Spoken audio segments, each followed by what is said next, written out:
Hey, good afternoon. How y'all doing? We're good. How about you? Hey, doing well, doing well. Thanks. Appreciate the opportunity to get together today. Well, I appreciate the invitation to join you about this very important topic. Now, before we get started, I just wanted to learn a little bit about how you were rejected from LSU and had to go to the University of Alabama. I suspected you might ask me that question. It's just the way things worked out. No, My no, husband, my husband is an LSU fan though, so we are a divided family. no, fantastic. No, look, hey, just want to say thanks again. I really appreciate the opportunity to join you and just so impressed by your path and blazing trails in the energy industry, not just by being the first woman to head a American energy company, but also with your amazing just vision for what America's clean energy future looks like. Well, thank you. I appreciate those comments. This has been for Oxy. The exciting thing about it is it's not really top driven. We have an organization that is really so motivated to do what we believe is the right thing to do, and it's a part of our core competence. So I feel like, and our organization feels the same way. We're perfectly positioned to be the company that can lead not just our industry in the US, but worldwide on using carbon capture for CO2 and using it in enhanced oil recovery reservoirs. We're positioned to do that because of our 40 years of experience doing it. And we believe that the last barrel of oil that's ever produced in the world should come from a CO2 enhanced oil recovery reservoir, because if that's the case, that barrel of oil could be carbon neutral or carbon negative. And so we believe that the transition ultimately has to come to that.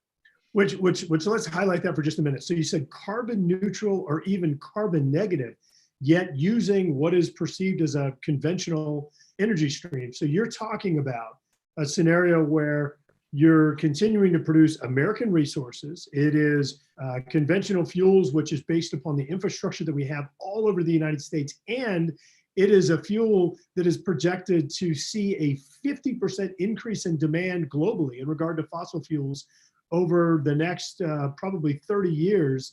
And you're going to produce it in a way that is actually cleaner than the renewable alternatives. Yes, sir, that is exactly right. And the problem is some people focus on the term fossil fuels and they want to do away with fossil fuels. The reality is what we should be fighting here together, and we should be doing it, all of us, helping each other, is we need to fight the emissions. We need to get the emissions down. We need to get the CO2 out of the atmosphere and get it sequestered underground. We need to capture the anthropogenic from industrial sites, get that also underground, sequestered in oil reservoirs. And by sequestering more CO2 in the reservoir than what the barrel of oil will produce when it's used is the best way to head our entire world through a transition that enables us to still use all the great products that hydrocarbons produce while helping our atmosphere become healthier. It's the winning combination. It's the best possible scenario for the world and for all of us. And it doesn't disadvantage anybody around the world to do this. That's one of the greatest things about it is it's a solution that, I can't say this enough, and I'm going to keep saying it over and over again. It's based on a U.S. resource. It is affordable. It's consistent with the infrastructure. And, something else that amazes me is, you're the CEO of an amazing American energy company. I'm part of an organization that's trying really hard to lead our nation in a downward spiral, and I'm tugging back. But the strategies that you're proffering, that you're putting forth right now, they're based upon the evidence of America leading the world in emissions reduction.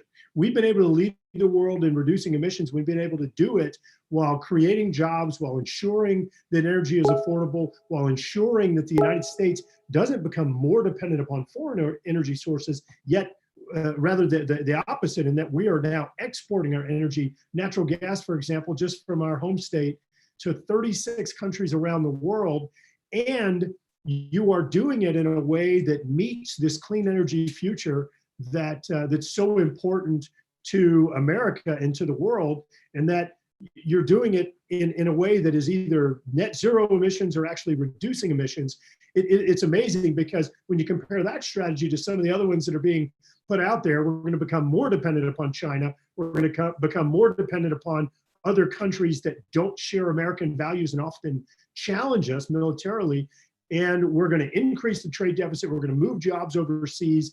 It is fantastic how compatible your strategy, your vision, and this new technology is with a clean energy strategy that really is kind of an American-based or American-first strategy. That's exactly right. And then, the other thing about the energy transition is there are some companies around the world that are building, mostly European companies, building solar and building wind. And that's important. We do need that.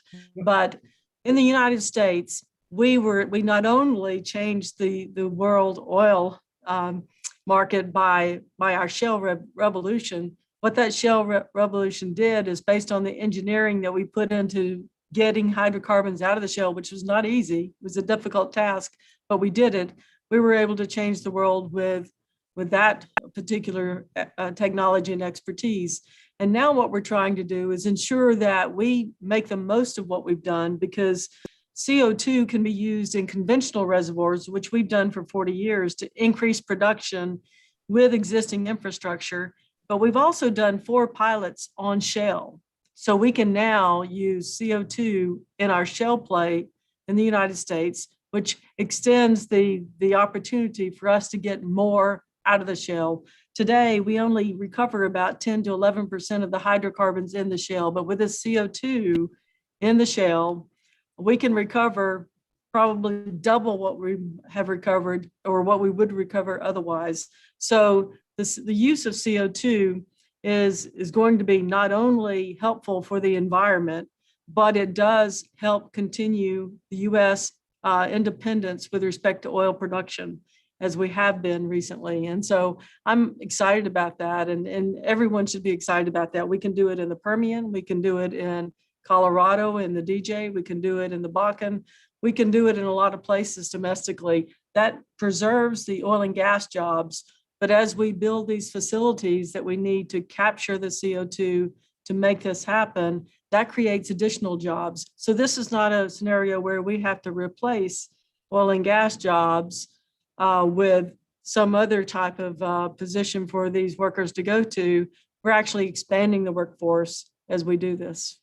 Which is so critically important. And I want to reemphasize or translate what you just said. So you're talking about technology that results in us potentially doubling the energy output as compared to what we were doing just a few years ago from the same resource, and offsetting all of the emissions with sequestration to where you have net zero emissions or even a net reduction in emissions, and doubling the energy output. Is that accurate? Yeah.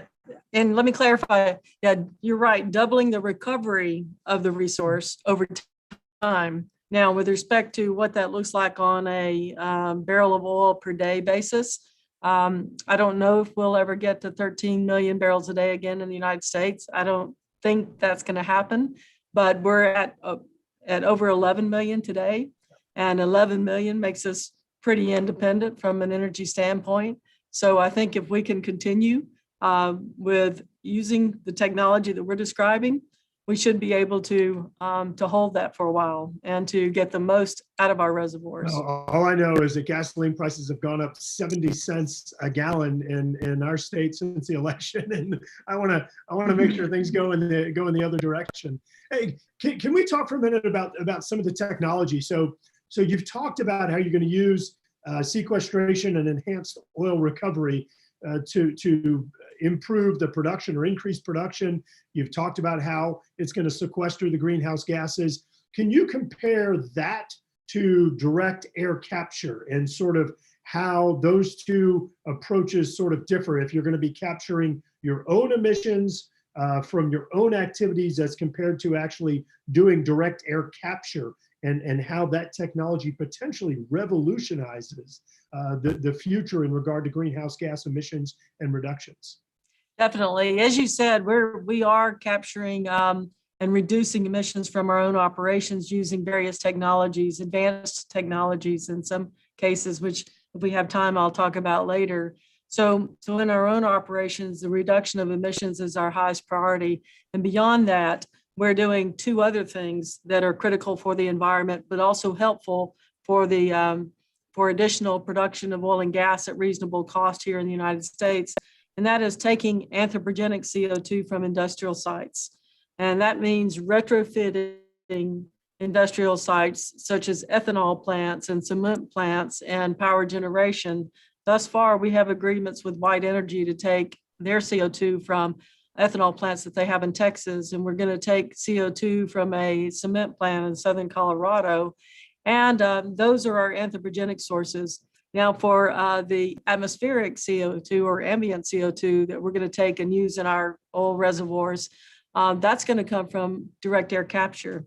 And direct air capture is a process that uses very large fans to pull air through the fan and into a vessel where the air then goes through some chemical reactions that extracts the CO2 from the air, then returns the air to the atmosphere, but takes the CO2 and then purifies it so that we can inject it into the reservoir. And injecting it in the reservoir is what helps us to generate more oil, but also sequesters a lot of that CO2 in the ground. In fact, our first facility that we'll build is going to capture about 1 million tons per year, 1 million metric tons per year of CO2 from the atmosphere and sequester it.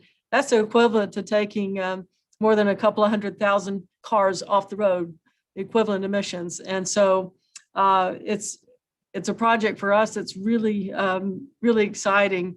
And the thing about direct air capture is you can put it anywhere because the winds over time balance the CO2 in the atmosphere. So we're starting here in the United States. We'll build numerous ones in the Permian, up to 12 in the Permian. Then we'll build elsewhere here in the United States. But this same technology, once we prove it up, can be developed anywhere in the world and will ultimately, we believe, be a game changer for our industry and for a lot of countries around the world. And we in the United States are leading this effort right now. Which takes me back to kind of one of the original points. It is amazing to see the United States without mandates, without requirements, without the government choosing technologies, which the government's not very good at.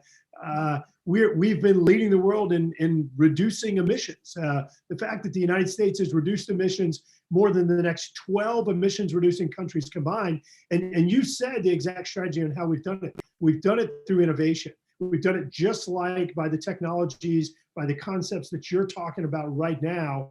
And this direct air capture technology is really a game changer because it's not, as you said, going to someone's exhaust or smokestack and trying to capture that CO2. This is something that you could go put literally anywhere and help to reduce greenhouse gases in the environment, in the atmosphere. And this could be put in any state, in any country, and really is just a game changer and allows the United States and our innovators to continue leading the world in the technology, leading the world in the reductions. And it's remarkable. And I love seeing an American company leading the charge on this. Can you talk a little bit about how incentives may have played a role in y'all's decision to get involved in some of these technologies and enhanced oil recovery? For example, in the December 2017 tax bill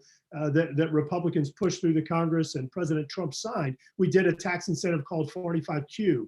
Could you talk a little bit about that and what role perhaps that played in y'all's decision to make these investments in the technology?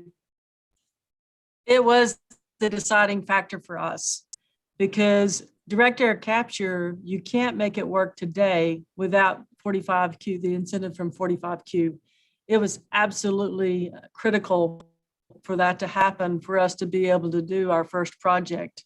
And now we're quite confident that over time, we will be able to lower the cost to the point where, just like other technologies that have been developed, we'll be able to do it for a lower cost in the future. But for this first few plants, we really needed the help of 45Q to make it happen.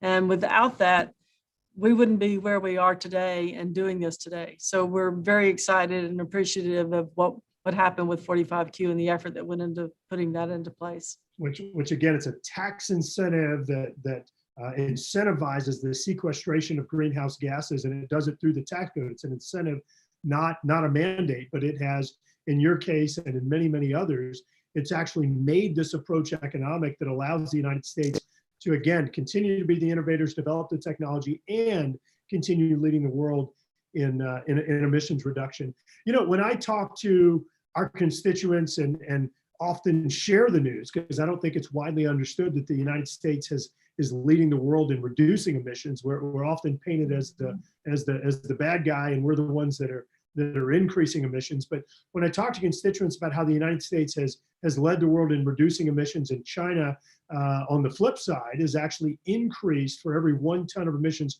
we've reduced. China has increased by 4 tons. And looking at the Paris Accords and how it largely codifies or it solidifies that continued global emissions increase, it's pretty frustrating to see how countries are being treated disparately. Why is it important for Oxy to step out and be aggressive and continue reducing emissions and moving in a clean energy future when you see other players out there moving in the opposite direction? Well, we believe that in the end, that's not a winning strategy. Because as you know, we need to deal with our emission issues around the world. This has to happen to make our world a place where our grandkids and their grandkids will have a healthy world to live in. We all want that. And it doesn't happen by ignoring the problem. It doesn't happen by trying to pass that along to someone else. So I do believe that everybody holds the same accountability.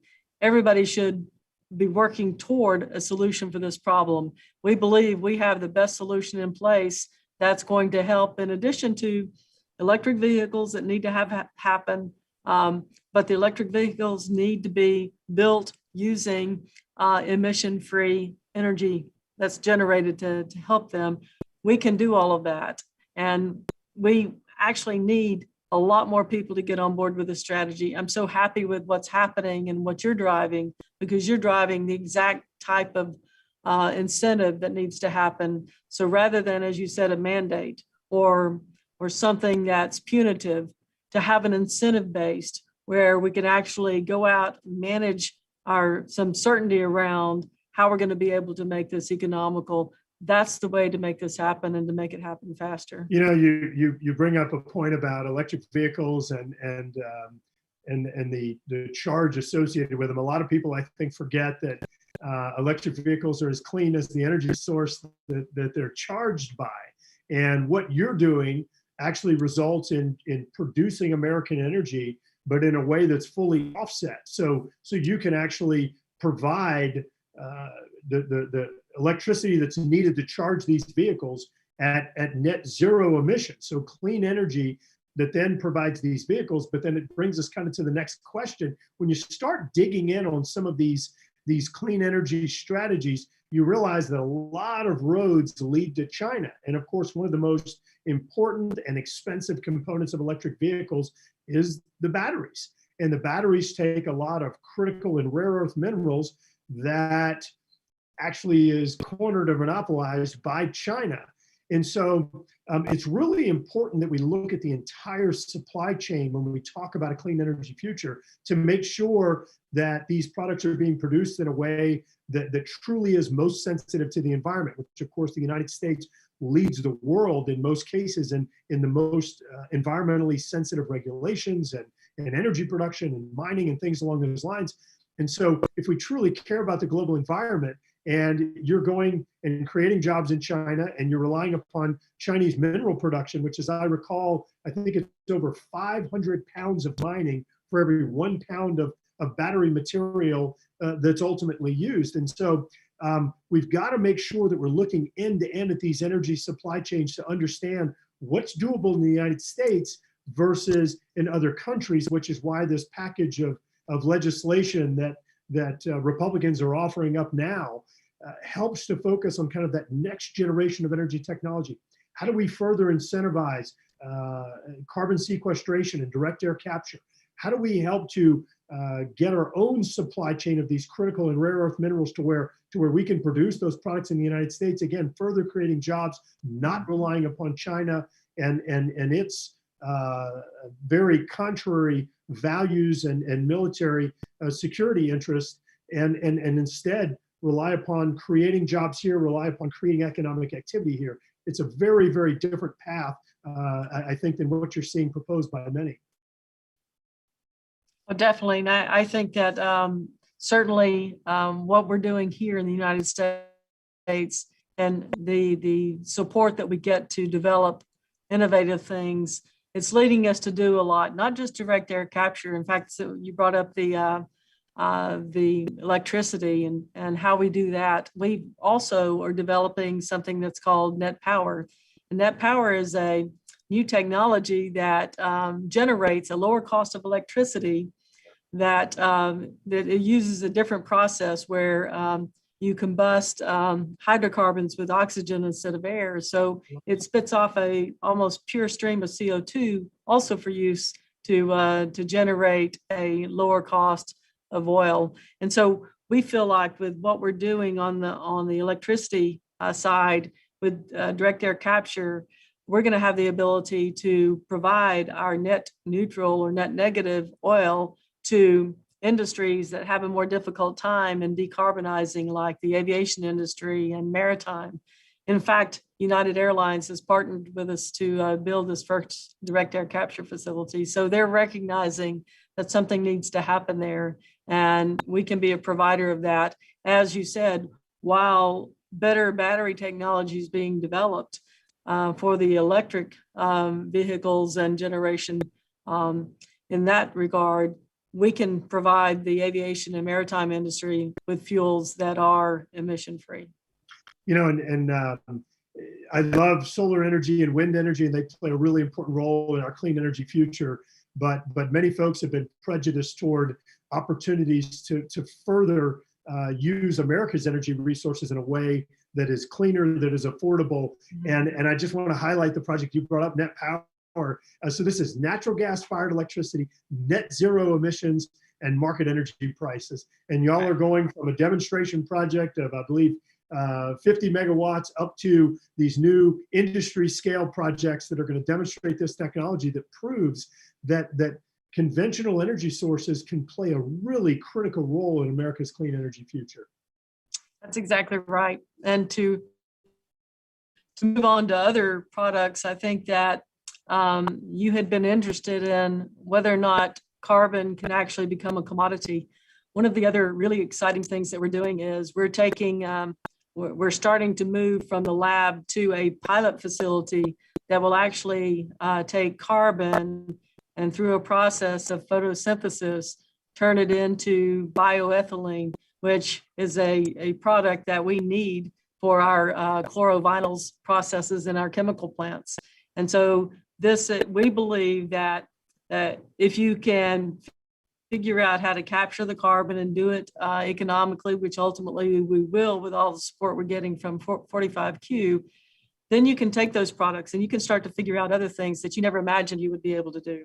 So that process right there is going to be something that's, again, starting here in the United States, something that will expand in our industry here, but also ultimately will be used in the rest of the world. Again, taking recycling to the next level. Well, Vicki, thank you so much for all the time. I just so impressed with your background. Keep blazing trails for women in leadership positions. Keep blazing trail for innovation and certainly for an American-based clean energy future. Thank you very much for all the time today. Thank you. I appreciate it. You got it. Take care. Thank you for your support. Go Tigers. Well,